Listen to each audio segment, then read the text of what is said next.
Hey everybody, what is going on? I hope you guys are all doing well and welcome to another tutorial video. In this video, I'll be explaining to you guys how you can remove Squarespace from your URL on your Squarespace site. So let's get right into it.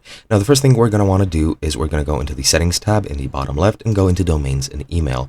Here, you're going to go into your domains menu and here you can see your domain. Now, if I click here, as you can see, this is a built-in domain and I can only edit the site ID. However, .squarespace.com will always stay because it is a free domain. If you want to change this, you can go into domains and then you can click either use a domain that I own and enter the domain that you actually own and connect it that way, or you can go ahead and click get a domain. Here you'll get a new domain option and you'll need to select which domain you would like. As you can see, all of them are for purchase. You will need to purchase them if you want, and you can purchase them, well, depending on the area you're at.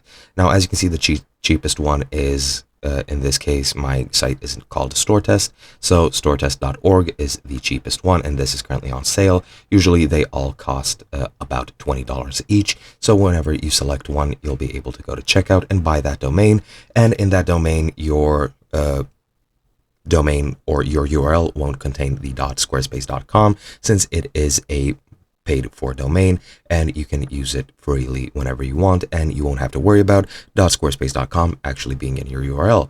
And since I don't have any money at hand at the moment for this purpose, I won't be able to buy a domain, but you guys pretty much get how that is done. Hope you guys enjoyed, and I'll be seeing you guys in another video.